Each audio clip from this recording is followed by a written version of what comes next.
아이신가요? 지금 현재 올라오는 고1 학생이 첫째 아이인가요? 아, 저는 첫째예요. 첫째? 네. 아, 첫째가 아니시고. 그 첫째 아이 키울 때 고등학교 올라가서 국어 어떻던가요? 뭐야? 네. 이 국어는 제가 볼 때 저도 한 20년 넘게 아이를 가르치는데 사실 그런 거 있는 것 같아요. 공부는 소질이 확실히 있는 것 같아요. 솔직히 말씀드려요. 근데 그 소질에서 수학 같은 경우는 사실 검증이 많이 됐잖아요. 그게 무슨 얘기냐면 수학이나 영어 같은 경우는 중학교 때부터 학원을 워낙 많이 다니기도 하고 하는 거에 비해서 국어는 체계적으로 공부를 많이 안 하는 편이거든요. 아무래도. 그러다 보니까 고등학교 올라와서 이제 뭔가를 이제 같은 선상에서 바뀌어야 되는데 뛰다 보면 거기서 선천적인 어떤 타고난 어떤 개인적인 편차가 굉장히 큰 것 같아요. 그래서 어릴 때부터 사실 뭐 공부에 소질이 있고 없고는 사실 어느 정도 있긴 한데 예를 들면 수학이나 영어처럼 중학교 때부터 흔히 이제 우리 얘기하는 되게 추상적으로 얘기하는 독서 얘기하는 거 있지 않습니까? 그런 것처럼 독서를 했다 안 했다를 제외하면 딱히 공부를 어떻게 했니라고 하는 거에 있어서 체계적인 공부를 잘 안 하다 보니까 고등학교 올라왔을 때 학원을 다니긴 다니는데 중학교 때 그냥 내신 공부하는 정도로만 다니다 보니까 그런 거하고 별개로 이제 고등학교 올라오면 편차가 되게 커지더라고요. 그러니까 알아야 될 양이 사실 이게 다른 과목에 비해서 굉장히 많은데 그거를 제외한 채 그냥 개인기로 이제 단순하게 이번 시험범위에 들어간 내용이 이런 거니까 이 내용을 막 공부하고 문제 풀고 한 뒤에 이제 딱 시험을 보게 만들어 놓으니까 애들의 편차가 굉장히 크더라고요. 제가 지금 이제 현재는 고1하고 이제 재수생들까지 같이 수업을 하거든요. 재수생들을 대상하고 제가 수업을 하는데 전 이제 한계를 조금 느끼는 거예요. 재수생들을 대상하다 보니까 더더군다나 좀 한계를 느끼는 게 어머님들 이제 그 오해를 많이 하시는 것 중에 하나가 뭐냐면 재수생들이 수능 잘 본다. 고3들보다 그 얘기인데 그건 완전 거짓말이에요. 경험치가 있어서. 그거 전혀 아닌 것 같고요. 경험치가 있어서라기보다는 그제서야 제대로 공부를 처음 해보는 거예요. 수능 공부라고 하는 거에 대해서. 그리고 재수생의 풀이 어머니들 생각하시는 것보다 굉장히 열악해요. 무슨 얘기냐면 고등학교 입시를 거치고 나면 상위권에 있는 1, 2등급 애들은 어지간한 대학을 다 들어갑니다. 1, 2등급 애들은 어떻게든 대학을 들어가죠. 어머님들 때하고 확연하게 다른 건 뭐냐면 얘들은 조문화 시거나 자기한테 주어진 카드가 9장, 9장, 수시 6장, 정시 3장이잖아요. 그러면 한 2등급 때까지만 있으면 어떻게든 간에 대학을 쑤셔 들어가요. 그러니까 내신이 강한 친구들은 내신으로 인서울이든 최소한 수도권 대학을 들어가고 그 다음에 이제 강남권 쪽에 있는 애들처럼 내신에 비해서 대학 입시 결과가 좋은 애들은 보통 이제 수능 공부를 미리 준비해서 1학년 때 딱 봐서 성적이 안 되면 바로 이제 수능으로 전환해서 그러니까 뭐 강남권 애들 같은 경우는 내신 한 3, 4등급 때도 걔들 기본적인 눈높이가 중경 내신이거든요. 중경 내신급 이상을 갑니다. 또 실제로 공부를 준비를 하니까. 그래서 재수생들이 이렇게 풀이 좋지 않아요. 실제로 보면은 성적 좀 괜찮다 싶으면 3등급 때 아주 그리고 최상위권에 의대 가려고 하는 친구들이 좀 있긴 있어요. 있는데 그걸 제외하면 3, 4, 5등급이 거의 주축입니다. 근데 그 애들을 감당을 못하는 거예요. 고3들이. 왜냐하면 고등학교 과정에서 그 아이들 탓이 아니라고 봐요. 저는. 그 아이들이 제대로 된 공부를 하기가 되게 힘들어요. 시스템상. 그걸 제가 오늘 이제 차근차근 말씀드려볼게요. 어머님이 얼마나 공감 가시는지 한번 얘기를 한번 들어보시고 어머님은 좀 그랬으면 좋겠어요. 우리 애들은 잘못한 게 없어요. 애들 잘못은 진짜 없어요. 저는 개인적으로 요새 애들 막 문해력이 약하다, 어휘력이 약하다라고 하는데 저는 전혀 그렇게까지는 생각 안 해요. 그러니까 시대가 달라진 것 뿐인 거고 그때 많이 접했었던 게 운 좋게 저희는 뭐 그 한자어를 많이 접했던 세대인 것 뿐인 거고 그렇다고 해서 저희가 어휘력이 대부분 사람들이 어휘력이 엄청 좋은 거 아니거든요. 사실 맞춤법 저도 사실 뭐 친구들하고나 주변 사람들하고 맞춤법 해보면 맞춤법 제대로 쓴 사람 진짜 없습니다. 심지어 학원 어제도 저희가 이제 다른 학원에 이제 설명하느라고 이제 답을 보냈더니 양력을 좀 그려달라고 양력 하면서 양력이라고 음력 양력 다른 사람도 실장하고 앉아있고 이런 사람들 아주 이런 사람들도 우리 애들한테는 야 얘들이 남친 북친 구분 못해 이게 남친 북친 헷갈리지 않습니까? 남쪽을 침범한 건지 남쪽이 침범한 건지 헷갈릴 수 있어요 순간적으로는. 근데 이게 마치 이게 어마어마하게 아이들이 무식한 것처럼 얘기하는데 그렇지 않습니다. 제가 좀 시간이 없어서 말이 없어서 자세히 못 보여드리는데 어머님들이 저기 수능에 나오는 시험장 보세요. 거기다가 독서지문을 보시라고. 부모님들이 그걸 읽어낼 수 있을 것 같아요. 그러니까 그거 제가 무시하는 게 아니라 그런 거 있었잖아요. 한 몇 년 전에 환율과 관련된 지문을 출제를 했었는데 수능에 엄청 어려웠어요. 역대급 어려웠는데 그래서 왜 그런 거 하면 그런 거 하잖아요. 기자들이 한국은행에 다니는 직원들을 불러다가 그걸 보게 했대요. 했더니 와 이거 자기 한 5분 10분 안에 읽고 문제 풀려가 못 풀겠다 라고 했다고 하니 그러니까 그거 하는 애들이라니까요. 잘 맞춰야 못 잘. 그래서 저는 좀 아까 이제 다시 얘기를 돌아가면 재수생들 얘기할 때 얘기하는 게 재수생들이 잘해서 수능을 잘 보는 게 아니라 지금부터 보는 우리의 모든 입시는 다 상대잖아요. 이제 상대평가잖아요. 고3들이 그런 걸 준비하기 미처 시간이 부족한 거예요. 3학년 1학기 때까지 눈앞에 주어진 내신 공부하느라고 정신이 없었던 친구들이 갑자기 수능 공부한다고요? 택도 없습니다. 절대 불가능합니다.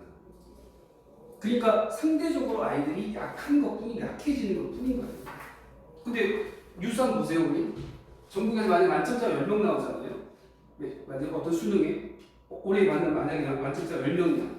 그러면 한 80% 90%는 현역 고등학생들이에요. 재수생들이 이렇게 못해요.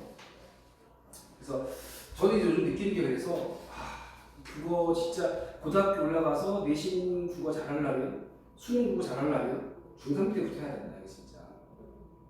제가 마지막으로 이제 고민하고 있는 게 그거거든요. 중학생들 중3 때 고등국어에 고등학교 올라가서 국어 공부하는 거에 기초는 최소한 닦아야 된다. 방향성은 잡아야 된다. 그리고 나서 열심히 한다 안 한다 이건 둘째 문제인 거고 시간이 너무 빡빡합니다 사실. 그래서 입시라고 사실 어머님도 생각하시기에 들어보셔서 아시겠지만 벌써 시작된 거죠. 가지고 들면 저는 그렇게 생각해요. 입시는 지금 이제 정시 기준으로 그러니까 입시 고등학생 중에서 입시의 제일 마지막이 정시잖아요. 그 정시 기준으로 딱 지금 3년이 안 남았어요. 쉽게 말하면 3년 안 남은 거잖아요. 수능 끝났으니까 딱 3년, 맥시멈 해봐야 3년 정도예요. 두 번째는 그 3년이 가장 장기간이라면 사실 제일 첫 번째 분기점은 1학기 중간고사라고 저는 봐요. 사실 그냥 미련을 가지고 계속 밀고 가는 거지 1학기 중간고사 1학년 1학기가 끝나고 나서 나오는 성적대가 2학기 올라가서 큰 변화가 생기거나 그러지는 않습니다. 근데 거기서 우리가 어머님들도 그렇고 아이들도 그렇고 좀 생각을 하셔야 될 게 자꾸 수시 비중을 80%라고 얘기를 해버리니까 그 80%의 비중이라는 게 사실 되게 착시인데 부모님들이나 아이들이 원하는 대학교는 인서울대학교인데 인서울대학교는 수시가 80%가 절대 아니거든요. 거기는 수시가 40% 50% 정도예요. 그러니까 수능과 관련된 거 40%가 넘어가니까 그리고 논술 같은 경우도 거의 수능과 거의 같은 궤적을 갖고 있기 때문에 논술하고 정시는 사실 거의 같은 궤적이거든요. 공부하는 내용도 그렇고 방향도 그렇고 결국은 예를 들면 저는 국어생이지만 인문 논술 같은 경우는 독해력 없으면 절대 못합니다. 독해력 싸움이에요 결국은. 그러니까 수능 잘하는 애가 논술 잘하게 돼 있어요. 그건 이과 논술도 마찬가지입니다. 수학, 과학 잘하는 애들이 논술 잘하게 돼 있어요. 그러니까 그 비중을 따지면 논술하고 정시만 해도 사실 50%가 조금 넘는 비중인데 그러니까 우리 애들이 받는 스트레스는 오로지 내신 딱 몇 등급 나왔냐 거기서 모든 게 결정돼버리고 사실은 드라마틱한 반전 같은 게 거의 없어요 요즘은.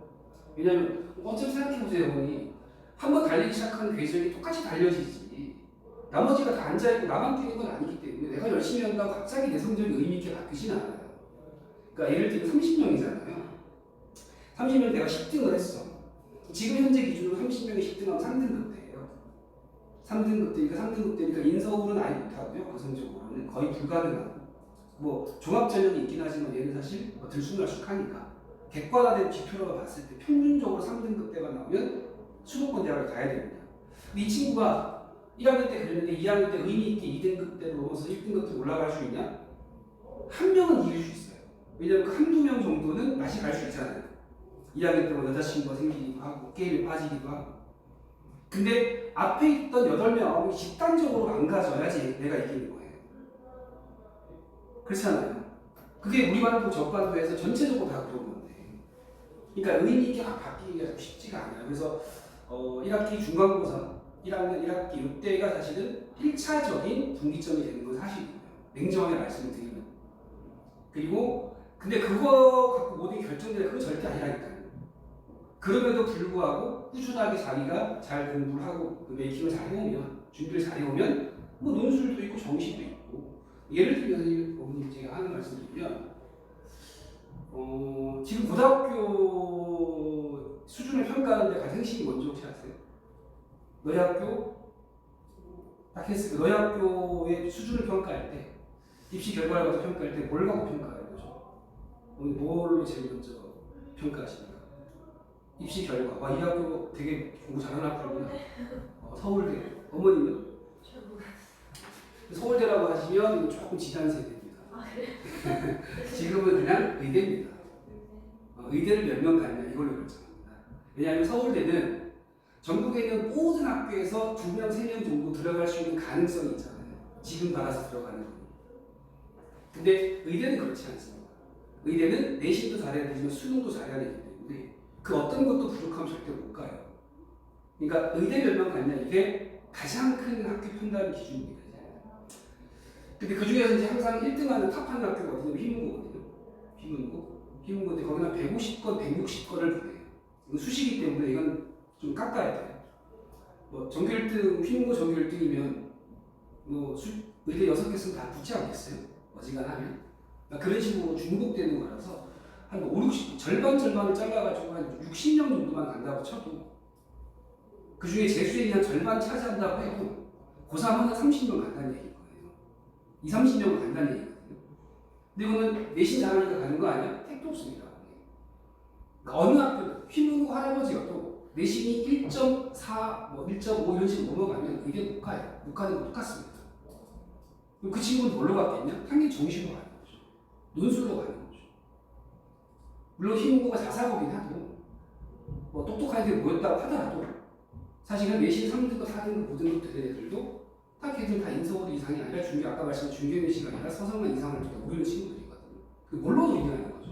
그 친구들은.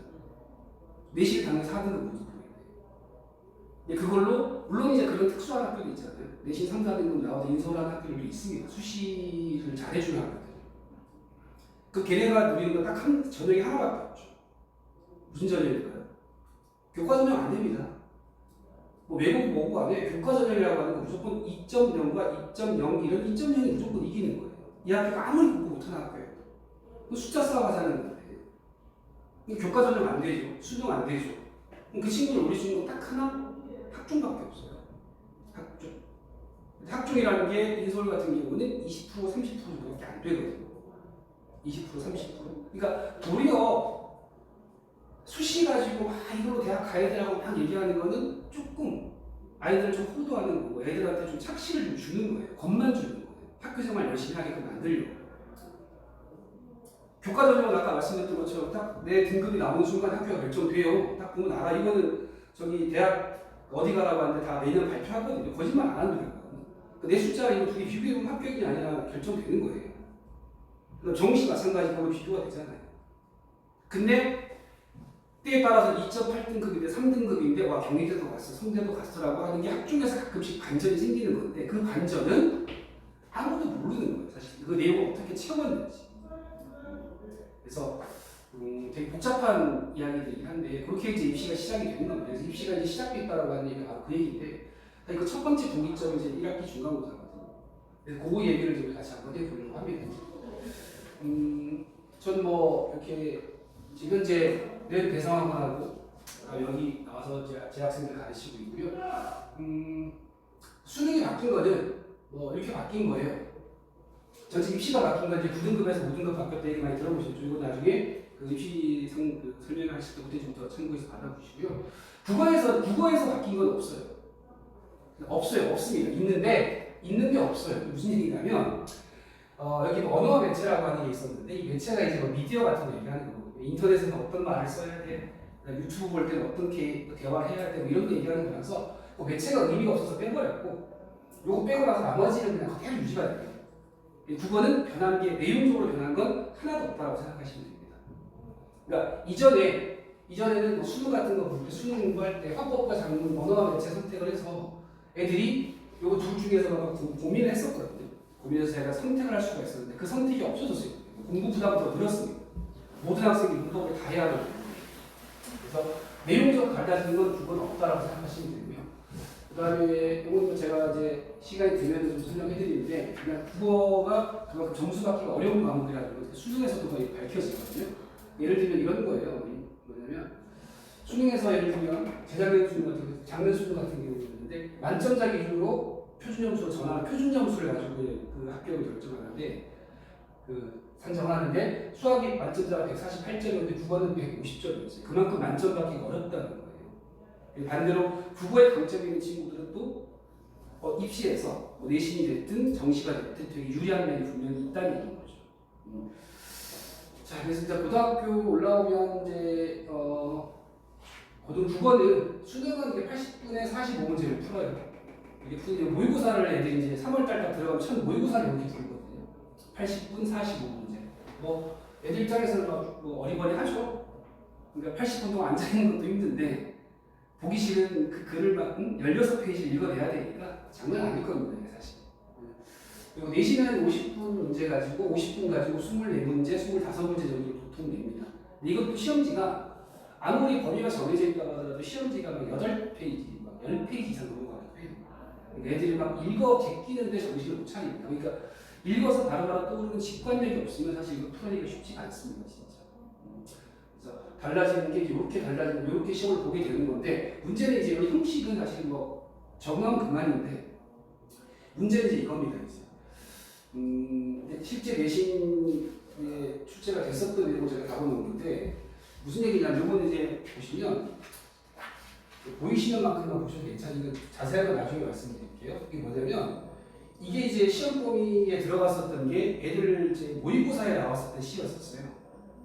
모의고사에. 그래서 모의고사에 나왔던 현대시 출제할 거야 라고 시험 범위라고 하는 거죠. 범위를 정해주는 거예요. 그럼 애들이 공부하는 거를 딱 이 내용에 대해서 막 열심히 이제 내용 정리를 하겠죠. 함축적 의미도 정리하고 표현상의 특징도 정리하고 주제도 요구를 했을 겁니다. 했는데 시험장 가니까 첫 번째 문제가 나왔던 게 이 문제입니다. 이게 뭐냐면 이제 내용을 자세히 안 보이시지만 이게 사이소리 현상을 묻는 질문이거든요. 그러니까 현대시 공부를 하고 왔는데 갑자기 사이소리 문제지. 이게 사이소리 현상이라고 하는 게 시험 범위는 맞았어요. 그 문법 문제 쪽에서 뭐가 나올 줄 알았는데 갑자기 시를 주고 난 다음에 여기에 나오는 시어들 가지고 이 문제를 출제해버리는 거예요. 애들 입장에서 중학교 때 다 한 번도 경험 못 해봤던 내용인 거죠.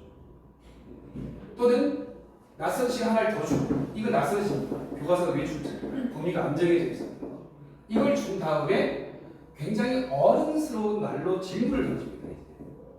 역순행적으로 시상을 전개합니다. 또는 비유적 표현이 또는 감정을 이입한 대상이 있다 없다. 기구하고 슬픈 삶이다. 그 다음에 뭐 회의적으로 바라본다. 이런 식으로 이제 애들이 어려워할 수 있는 말을 가지고 질문을 던져보는 거죠. 그럼 이 짧은 걸 애들은 아까 말씀드렸잖아요. 한 25문제를 본다, 50분을 본다 그러면 한 문제당 2분이잖아요. 그러면 요거 읽고 요건 공부해봤을 테니까 요거를 읽고 요거를 읽어서 판단하는데 필요한 시간, 들어가는 시간은 1분에서 1분 30초 아니면 끝내야 된다는 얘기입니다. 이걸 이제 아이들이 고등학교 내신을 들어가면 딱 맞닥뜨리게 되는 식입니다. 그러니까 이제까지 참 어리고 귀엽고 착하게만 커왔던 애들이 느닷없이 첫 시험을 이걸 보게 돼요. 그 애들한테는 어마어마한 충격입니다, 사실 이게. 이거를 이제 준비하기 위해서 이제 뭘 해야 될까가 이거 겨울방학의 목표가 돼야 되는 겁니다. 그러기에는 진짜 2개월, 3개월이라는 시간이 정말 짧아요. 제가 안타깝게 생각하는 그런 지점들이거든요. 조금만 일찍하시지, 조금만 일찍하면 좋을 텐데. 자, 제가 이제 고등국어를 정의를 몇 개를 내려왔는데 첫 번째가 뭐냐면 3대 평가. 이거 정말 피마르는 일이에요. 제가 사실 저는 이렇게 생각해요. 제가 요새 하나 생각을 다르게 하는 것 중에 하나가 뭐냐면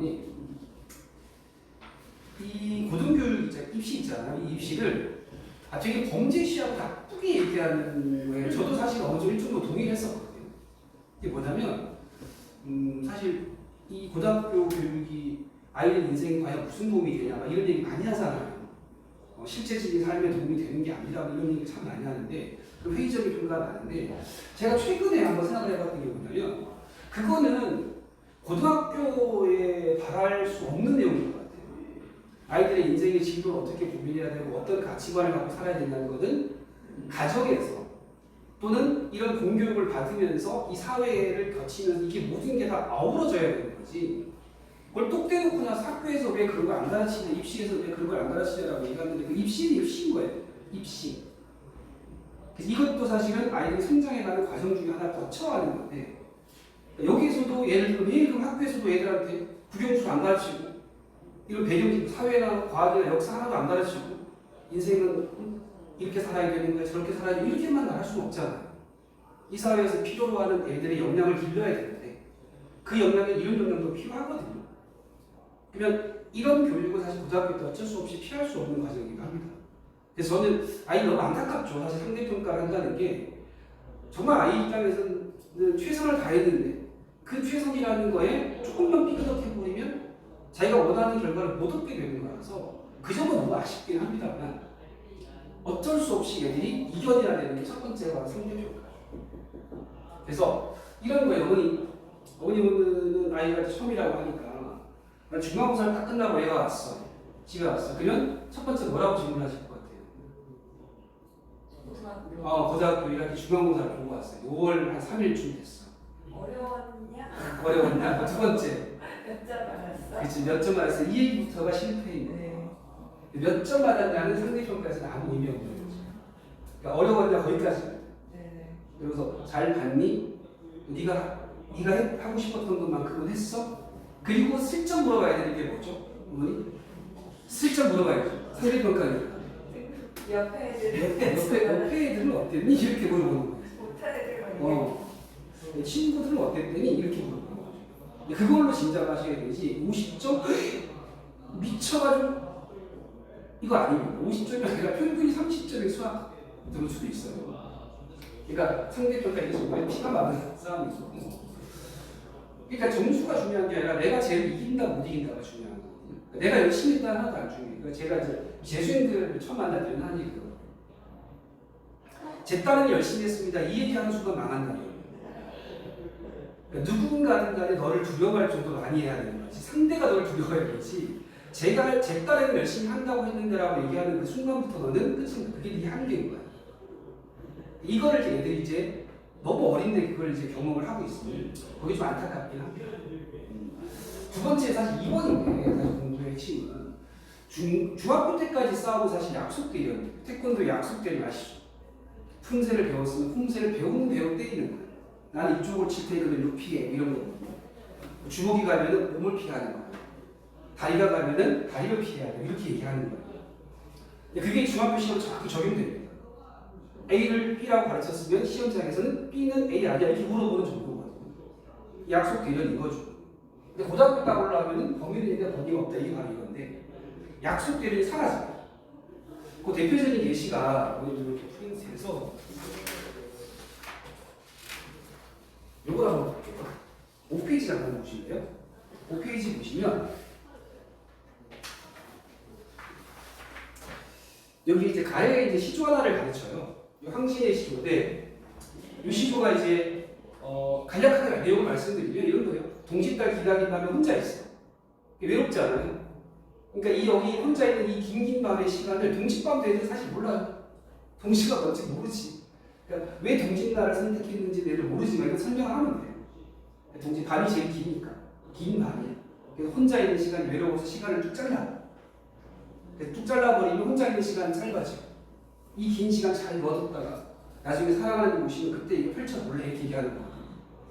발상이 되게 독특하죠. 시간을 잘라서 키핑을 해놓는다고? 요거거든요. 요걸 학교에서 어떻게 가르치냐면 중요한 거거든. 시간은 우리가 만질 수도 없고 냄새도 맡을 수 없고 볼 수도 없는 거야. 이런 걸 우리는 추상적인 거야라고 가르치거든요. 추상적인 거야. 근데 그거를 집어넣는다잖아. 나중에 펼친대잖아. 또 펼치게 되면 우리가 만질 수 있게 되는 것이 이걸 감각화라고 하는 거야. 그래서 오늘 필기를 그렇게 해요. 추상의 감각화 이렇게. 추상을 감각화 시켰다 이렇게. 그거는 그대로 수능의 출제가 있었어요. 수능의 출제가 있고 발상법이거든요. 표현기법. 이렇게 예를 들면 추상의 감각화 이렇게 시험을 가르치고 나면 중학교 때는 약속되니까 그렇게 물어봅니다. 추상인 걸 감각화시킨 거 맞니? 이렇게 물어봐요. 그럼 네 라고 하면 되는 거예요. 근데 얘들은 시험 어떻게 보냐면 오른쪽에 7번 문제 나와 있는 것처럼 리을 문장 보시면 7번에 보기에 리을에 구체적 사물을 통해 추상적 개념을 시각적으로 표현한다고 하잖아요. 그러면 이 추상적 개념이라는 말을 관념적이라는 말로 바꿀 수 있거든요. 추상과 관념은 같은 말인 거예요. 같은 개념이거든요. 만약 그 학교에서 아마 추상적 개념이라고 얘기하지 않고 관념적이라고 설명해놨을 거예요. 관념의 구체화 이렇게 하겠단 말이에요.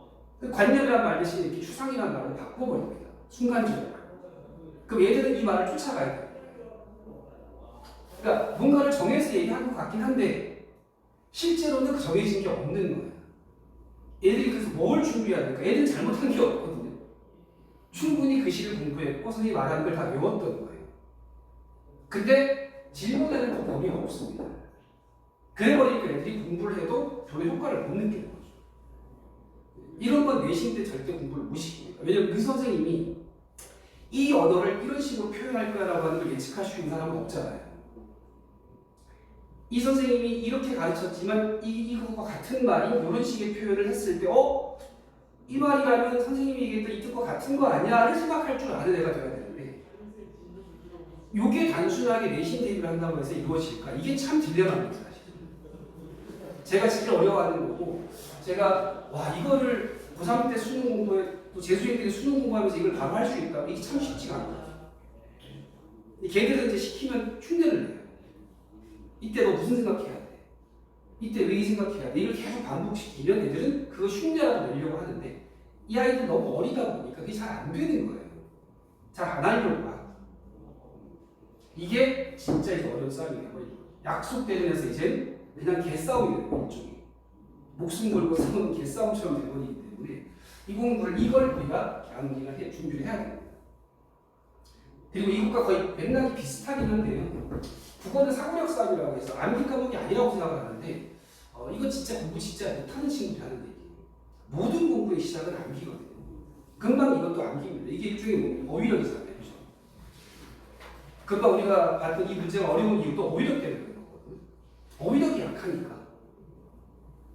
그러면 이 국어와 영어가 차이가 생기는 이 지점이거든요. 국어랑 영어랑 차이는 이 지점이에요. 여기까지는 이제 수학과 비슷합니다.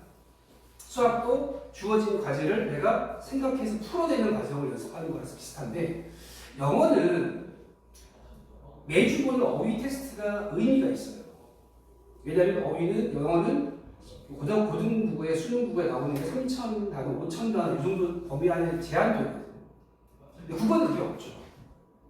국어는 이게 10,000단어가 될지 20,000단어가 될지 우리가 쓰는 모든 단어가 다 범위 속에 들어가 버리기 때문에 이걸 일일이 테스트해가지고 당연히 외워서 해결한다? 이게 참 쉽지가 않습니다. 또는 그렇다고 해서 어휘 공부를 안 하면 절대 안 하면 안 되죠. 이게 사실 공부의 핵심이기도 하니까. 두 번째, 그러면 이렇게 방대한 어휘를 공부를 해야 되고 어떤 어휘가 필요한지를 공부를 시켜야 되는데 이런 학원들도 많거든요. 저도 이제 이걸 어떻게 애들한테 공부를 시키는 게 효과적일까 이걸 고민을 많이 하는데 어휘 테스트 할 때 제일 많이 하는 게 뭐냐면 저는 좀 그게 안타까운 것 중에 하나가 한자 성어 테스트 되게 많이 시켜요. 근데 진짜 한자 성어 테스트 할 필요 없어요. 한자 성어는 왜냐면 한자 성어는 한자 성어가 되는 게 두 가지 유형인데 하나는 고사가 연결돼서 결초본 이런 것처럼 아니면 와신상담 이런 데 있잖아요. 그러면 이거는 고사가 인용되는 거예요. 그래서 그 고사와 관련된 거기 때문에 이건 한자어를 안다고 해도 어휘력 확산이 아무런 도움이 안 돼요. 그 다음에 또 하나는 자문자답, 스스로 묻고 스스로 대답하게 되는 것처럼 언어적 구성을 가지고 한자성을 만드는 경우도 있어요. 이거는 의미가 있어요, 사실. 근데 수능에서 한자성어가 안 나온 지 벌써 한 10년 가까이 됩니다. 그리고 내신 시험에서도 한자성어를 묻는 문제는 극히 일부입니다. 극히. 근데 어휘 테스트 같은 거 하면 보통 대부분은 가장 눈에 띄는 게 한자성어거든요. 이것부터 겨울방학에 시킵니다. 진짜 도움 안 되거든요. 그 외운 분들, 100개 외운 분들 뭐합니까? 시험 나올지 안 나올지도 모르고. 두 번째, 자, 아까 말씀드렸던 것처럼 그 중에 한 80~90%는 고사가 인용되어 있는 거예요. 활용되어 있는 거예요. 그러면 상식은 조금 풍부해지겠지만 이게 우리가 사고력과 상관이 있다. 전혀 상관없습니다. 근데 어휘 공부는 하긴 해야 돼요. 어떻게 할까? 이걸 이제 우리가 기본적으로 공부하셔야 되는 거예요.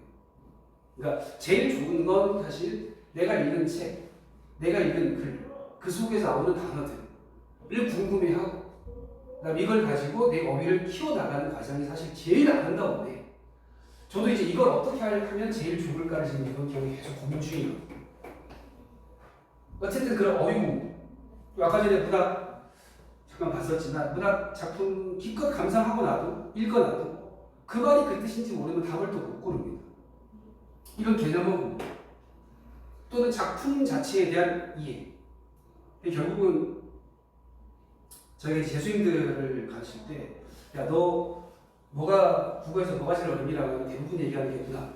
그래서 뭐가 제일 어렵니? 고전시가 이렇게 얘기하고 이 친구들은 3등급 이하예요.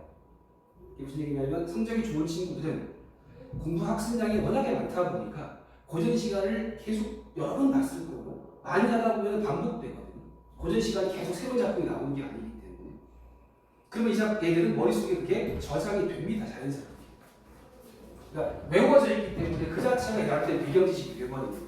그 배경지식이 되면 그게 사고를 내요.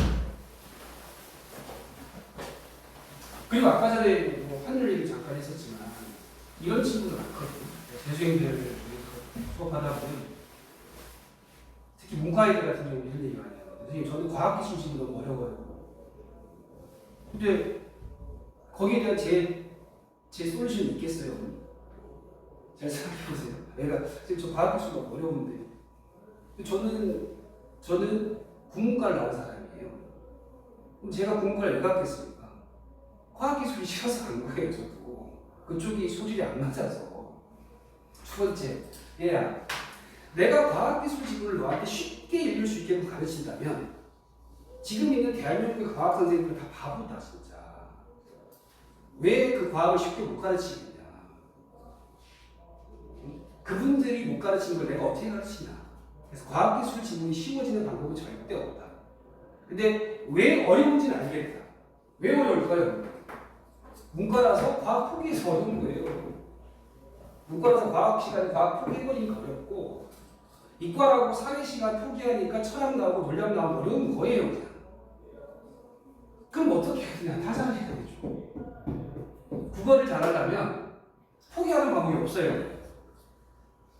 사탐도 잘해야 되고 과탐도 잘해야 돼요. 잘하진 않더라도 최소한 잘 견뎌내서 그 과정을 잘 거쳐와야 돼요. 포기하지 말고. 네. 그러니까 이런 게 다 쌓여야지 사실은 내신이든 수능이든 간에를 극복할 수가 있거든요. 그러니까 제가 드릴 말씀이 너무 원론적이기도 하고 너무 거창한 얘기처럼 들릴 수는 몰라도 사실 이게 안 되면, 이게 받침이 안 되면 아이들이 성장하거나 성적을 내는데 유의미하게 성적을 내는데 한계가 생기더라고요. 그러니까 그런데도 불구하고 성적 잘 나오는 애들은 뭐냐? 그게 타고나는 능력이 있다니까요. 성장하는 과정 자체가 벌써 누적이 돼 있어. 그래서 그러면 안 되는 애들 어떡하냐? 그러니까 공부가 어떤 식으로 공부를 해야 되는지 좀 정확하게 알고 해야 된다는 거예요.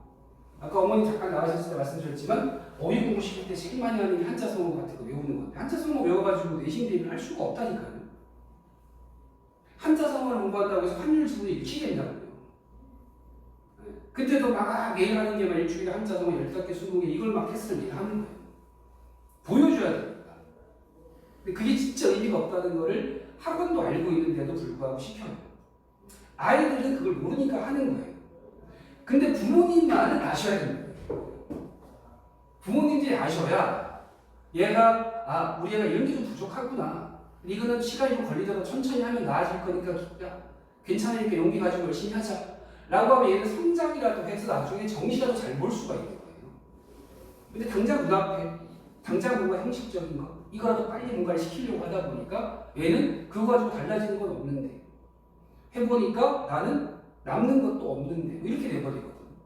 이 고3이 딱 됐는데 내신은 3, 4등급이야. 난 인서울 하고 싶어. 근데 수능을 딱 보니까 6월달 평가원 모의고사를 딱 보니까 평균도 모두 3, 4등급이야. 그럼 할 수 있는 게 아무것도 없어져. 그래서 고3 애들이 진짜 붕 떠버리는 게 그렇게 돼버리는데 그 출발점은 우리가 겨울에 이런 고민들을 가지고 해나가야 됩니다. 그래서 저는 이제 이런 고민들을 바탕으로 해서 저는 국어 프로그램을 짜려고 하거든요. 그러다 보니까 첫 번째는 이런 거 계속 시키려고 해요. 그래서 제가 이번 겨울에 또 하나 시도해볼 거는 저도 이제 어휘집 책인데 이 책을 그냥 공부시키는 것과 더불어서 이걸 한번 시켜보고 싶은데 내가 공부한 글에서 최대한 많은 어휘들을 본인이 스스로 찾아내서 공부시키게. 정말 힘들게 거의 불가능에 가까운 공부일 텐데 겨울방학 때는 한번 해보려고 해요. 겨울방학 때는 아니라. 그래서 애들이 조금이라도 습관이 돼서 이 단어가 뜻이 뭐지? 를 궁금해라도 할 수 있게. 그거라도 궁금해하면 그만 얘는 분명히 나아지거든요. 아이들이 궁금해하지 않아요. 어떤 것. 그래서 이런 공부. 아까 시험 때 필요했었던 다양한 문학 개념들, 답지를 구성하고 있는 것들 당연히 공부해야 되고요. 그리고 사실 1학년 내신의 핵심은 사실은 문학과 문법이거든요. 문학과 문법. 특히 문학에서는 현대시, 고전시가, 그다음 문법, 이렇게가 거의 핵심입니다. 핵심. 그래서 거기에 대한 풍부한 배경지식들 이번 겨울방학 때 충분히 연습해야 됩니다. 고전시가 공부도 많이 해야 돼요. 현대시도 읽었을 때 최소한 이렇게 읽으니까 무슨 말인지 알겠는데요 정도까지는 되겠고, 그리고 이거를 설명하는 답지들이 무슨 뜻인지는 이해가 되게끔 그걸 조금 연습해요. 이건 사실 저희가 할 수는 없는 거라서 애들한테 이렇게 공부하라고 가르치는 거죠. 그리고 문해력, 이가 당연히 필요한 거라서요. 문해력은 사실 아까 말씀드렸던 것처럼 어휘를 궁금해하게 만들면 독서는 됩니다. 어떤 문장을 읽었을 때 막 다양한 생각을 하는 게 아니라 어휘가 지니고 있는 말들이 연결되다 보면 그 어휘들을 궁금해하고 이 뜻이 뭐지를 생각하는 그 자체가 사고력이거든요. 그래서 그런 공부가 바탕이 될 거고 이런 건 당연히 기본적인 연습을 해야 되는 거라서 문해력과 독해력과 관련된 건 꾸준하게 아마 훈련하게 될 겁니다. 그리고 문학은 사실 이번 겨울방학 때 꼭 명심하셔야 될 게 뭐냐면 우리 애가 고전시가든 현대시든 간에 어떤 고전시가든 현대시든 간에 다 안다가 아니더라도 최소한 이렇게 읽으니까 읽히네? 이 내용이 이런 내용이었어? 를 이해할 수 있는 정도까지는 가야 됩니다. 요게 안 되면 아까 봤던 것처럼 내신 공부 아무리 해봐야 범위 아무리 해봐야 낯선 시간 하나 주고 나서 둘이 비교해봐라고 해버리면 이건 사실 뭐 하나만 하거든요. 공부를. 근데 이제 이런 학원들이 있어요. 또 제가 어느 학원을 까자는 얘기가 아니라 우연히 그런 작품들을 얘한테 수업 시간에 가르쳤어. 근데 그게 나와서 이게 적중이라고 하는 것은 일종의 마약 같은 겁니다. 아까 그 시에서 그 백석의 여승을 연결시킨다? 이거 사실 좀 오바죠. 저도 근데 백석의 여승 같은 시들은 공부하다 보면 다 가르쳤어요. 워낙 유명한 시니까. 그럼 그것도 적중이라고 할 수 있냐? 사실 그건 좀 아니거든요. 근데 백석의 여승이 나오더라도 한 여승이, 한 여인이 비극적인 삶을 살고 있다. 이 여자 되게 불쌍한다를 느낄 수 있겠니? 이를 만들어주면 충분히 대처할 수 있는 힘이 생기는 거니까. 그런 공부가 필요하다는 걸 이번 겨울 때 강조를 좀 드리고 싶고요. 그 다음에 문법이거든 뭐 주구나 해야 되는 거니까요. 네, 이렇게 보시면 될 것 같습니다. 그래서 사실 내신 국어 지금 이제 필요한 거 아까 급해서 자세히 말씀드렸는데 결국 사실 이 겨울방학 때 어떻게 공부하느냐, 왜 이 공부를 해야 되냐, 어떤 공부를 하느냐 이거에 대한 기초를 좀 탄탄하게 쌓아야 되는데 저는 이번 겨울방학에 아이들한테 가장 가르치고 싶은 건 딱 하나예요. 진짜 글을 읽는 기본적인 자세와 태도 하나만은 분명히 공부를 해라. 그게 아까 말씀드렸던 것처럼 어휘부터 시작해서 모르는 게 나오면 궁금해하고 모르면 이해하려고 노력하고 그 다음에 이걸 하기 위해서 필요한 걸 다양하게 암기하고 그래서 새로운 글이 나오더라도 어떤 글이든 어떤 말이든 내가 스스로 읽어낼 수 있는 연습을 좀 하자. 그 능력을 기르자. 그게 이제 내신 국어의 포인트인데 결국 수능이 원하는 게 바로 그겁니다. 수능이 낯선 지문을 주고 나서 한번 읽어봐. 자, 무슨 말인지 알겠니? 네. 이 작품 어떻게 읽는지 알겠어? 이때 얘가 왜 이 행동을 했는지 알겠니? 이걸 묻는 거잖아요. 그걸 대처하는 능력이니까 결국 내신이 수능입니다. 내신 공부를 제대로 준비를 하면 나중에 그 친구들은 수능 공부도 잘하게 되어 있습니다.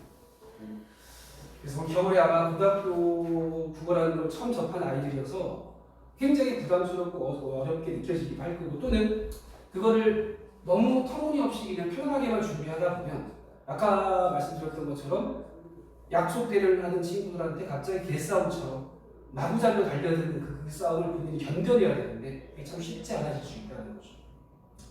그래서 이런 개념을 가지고 이번 겨울을 준비를 좀 해주시는 게 좀 필요하다라고 생각하고, 저희는 이제 큰 프로그램 대충 이렇게 됩니다.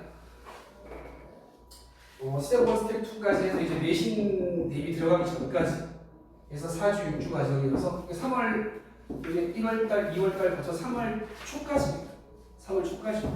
3월 초까지 아까 말씀드렸던 읽기의 기본적인 자세, 시문학 감상하는 연습부터 시작해서 그 다음에 스텝 2로 넘어가게 되면 내신의 실질적인 과정이 되는 문법까지 같이 추가를 해서 겨울방학을 맞이할 준비하게 될 거고요. 이렇게 보내고 나면 그 다음부터는 이제 그렇게 4주, 6주를 지나고 나면 3월 초가 되고요. 3월 초가 되면은 그 학교에서 저걸 보게 될 거예요. 3월달 전국 모의고사가 나왔습니다. 그걸 보고 나면 그 이유가 바로 또 이제 내신 대비로 직접적으로 들어가는 거죠. 이제. 그래서 전체적인 프로그램은 이렇게 기초 체력을 기르는 게 중간중간에 계속 들어가고요. 그리고 한 5주, 6주 텀으로 내신 대비가 계속 반복되고요. 그런 식으로 1년 동안 프로그램이 아마 진행되게 될 것 같아요. 이런 식으로 저희가 진행을 한다고 생각하시면 되고요. 또 관리 시스템은 저희가 출결부터 시작해서 아이들 공부하는데, 지금 제가 이제 말씀드렸던 거는 이런 내용들을 최대한 아이들이 습득할 수 있게끔 정규 수업도 진행을 하고 일주일에 한 번씩은 또 와서 주간 테스트 겸 클리닉도 같이 진행하고요. 저는 또 되게 중요하게 생각하는 것 중에 하나가 뭐냐면 주간 테스트가 시험이 아니라 그러니까 본인이 공부했었던 거를 본인 스스로가 끄집어내서 활용할 수 있는지를 확인하는 과정이거든요. 그래서 일주일에 제가 한 번 정도씩은 꼭 불러서 그 시간을 꼭 갖습니다. 그래서 앉아서 사전을 찾으면서 뭐 인터넷 뒤져가지고라도 어휘 같은 것도 본인이 스스로 한번 정리 한번 해보고, 그 다음에 시 강상도 본인이 직접 한번 해보고, 했던 것도 다시 한번 확인도 한번 해보고, 그렇게 해서 일주일에 정규 수업 한 번, 그렇게 클리닉 한 번, 그렇게 아마 진행을 하게 될 거고요. 그런 피드백 과정을 좀 거쳐서 이번 겨울을 준비하겠다라고 말씀을 드리고 싶습니다. 어쨌든 대략적으로 제가 좀 더 많은 얘기를 좀 나눌 수 있으면 좋겠는데 시간도 정해져 있고 해서 부공부라는 게 이런 게 필요합니다라고 하는 걸 중심으로 말씀을 좀 드렸고, 어머님들이 저는 그랬으면 좋겠어요. 아까 말씀드렸던 것처럼 어머님들이 뭔가를 지배해 주시는 아이들이 그 시기 지났잖아요. 이제 그 아이들을 지켜봐 주시고 그다음 아이들 공부하시키고 옆에서 응원해 주셔야 되는데, 믿고 기다려 주셔야 되는데, 대신에 왜 이걸 해야 되는 건지, 또는 이 과정이 얘한테 어떤 의미가 있는 건지를 조금 공부에 대한 내용을 좀 포괄적으로 이해하고 계시면 애하고 마찰이 좀 덜 할 수 있잖아요. 애를 믿어주실 수도 있고 기다려 주실 수도 있잖아요. 이런 과정이 있는데 이 과정 거치면 충분히 잘할 수 있어. 또 얘가 못하는 건 이 부분이니까 그런 것들을 조금씩 수정해 나가보면, 저는 성적이 가장 좋아야 된다고 생각을 하지만 성적만큼 중요한 건 또 아이들이 성장을 또 해야 되거든요. 성장을 하다 보면 분명히 돌파구도 또 생깁니다. 아까 말씀드렸던 뭐 수능도 있고 뭐 논술도 있고 내신에서 이루지 못하는 건 분명히 극복도 가능하고요. 그래서 그런 과정을 좀 충실하게 겪는 3년이 됐으면 좋겠어요. 그래야 되는데 그게 없이 지나다 보면 스트레스는 스트레스로 다 받는데 고3 됐는데 다 손이 할 수 있는 게 없어져 버리는 거예요. 이러니까 저는 이제 마지막으로 한 말씀 드리면 학교생들한테 참 무책임하다고 생각하는 게 3학년 1학기 딱 돼서 6월달 평가 목표를 딱 보면 아이들한테 내는 평가가 아니에요. 첫 번째, 너 내신 안 되니까 이거 안 돼. 수능 점수를 이렇게 하면 어떡하니? 그럼 할 수 있는 게 없잖아요. 이 친구들이 뭐 하는 줄 아세요? 6월달 이후에 갑자기 논술을 6개를 놨어요. 흔히 말 6논술이 그렇게 탄생하는 거거든요. 그렇게 6논술 하는 데가 아까 말씀드린 것처럼 논술은 수능 공부가, 내신 공부가 꾸준하게 진행됐던 애들한테 주는 선물 같은 건데 갑자기 논술을 한다면 안 되죠. 그때까지만 해도 계속 논술은 로또 같은 거다. 이 논술 준비하는 건 미친놈이라고 해놓고서 이제 그때서는 할 수 있는 게 없잖아요. 어디 가고 싶은데? 저 인사를 하고 싶은데요? 야, 내신 안 되잖아. 수능 모의고사도 안 되네? 논술 써 이렇게 되는 거예요. 그러니까 3학년 되면 애들 갈 필요 못 잡는 거죠. 그 전에 충분히 그런 과정들 잘 통해서 아이들을 잘 키워나가셨으면 좋겠다. 저도 그렇게 부탁을 드리고 마무리하도록 할게요. 뭐 궁금하신 거 있으세요? 약간 그거하고는 완벽하게 일치하는 질문은 아닌데 괜찮습니다. 저희가 한별중 다니는데요. 이제 고등학교 올라가잖아요. 별내고랑 별바람고랑 두 개 중에 네. 본인은 별내고를 가고 싶대요. 네. 그래서 이제 물어봤더니 거기가 내신이 조금 더 쉽다는 소문을 들었나 봐요. 그래서 저희는 이제 완전 차대고 네. 공부하니까 애가 뭐 욕심이 있거나 이런 타입은 아니거든요. 그래서 이제 동네 일반고를 가도록 본인이 원해서 하기로 했는데 어느 쪽이 뭔가 좀 다른 특색이 있나요? 그렇게 두 학교가 본질적으로 차이가 있거나 그러진 않은 것 같아요. 네. 그러니까 여학생인가요? 아 남자예요? 남자예요. 그러니까 일단은 내신의 시험의 난이도가 네. 본질적으로 차이가 나지는 않아요. 네. 그러니까 국어적인 면에서. 네. 국어적인 면에서는 별가람이 어려웠다가 별내가 어려웠다가 이게 왔다 갔다 하는 거라서 다만 도리어 제가 국어적인 면에서는 시험 범위를 보면은 별가람 도리어 국어 교과서 쪽에도 충실한 편이고요. 아, 네. 별내 쪽은 보니까 부구제 같은 거를 이용해가지고 다양한 걸 가르치려고 노력을 많이 하는 편이더라고요. 네. 근데 문제는 이 선생님이 내년 1학년을 또 한다는 보장은 없어요. 그러니까 학교의 전통은 좀 그런 건 있긴 있습니다. 네. 네, 그리고 내신 따기 당연히 내신 따는 거는 시험의 난이도가 본질적으로 차이가 있는 게 아니기 때문에 거의 대동소이합니다. 그러니까 둘 다 공립학교고 학교 들어가서 보시면 홈페이지도 똑같아요. 그만큼 그 메커니즘 자체가 그렇게 본질적으로 차이가 나는 학교들은 아닙니다. 제가 보기에는. 그래서 본인이 선호가 있으니까 가는 게 좋고요. 두 번째는 학교 알림을 보시면 학교 알림이라는 걸 보시면 찾아보시면 거기 아이들의 숫자도 있고요. 그래서 결국 아이들 숫자 가지고 내신을 내가 확보하기에 더 어느 학교가 좋냐. 두 번째 남녀 성비도 보셔야 돼요. 여학생 많은 학교가 내신 따기 더 어려워요. 네. 여자애는 더 열심히 하니까.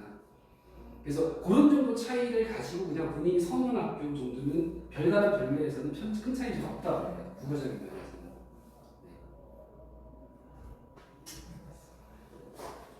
가사 열심히 하는데. 그치요? 근데 하면 되는데 이제 그건 뭐 너무 뻔한 얘기고 네. 조금이라도 도움 된다면 다 사실 그겁니다. 제가 보기에는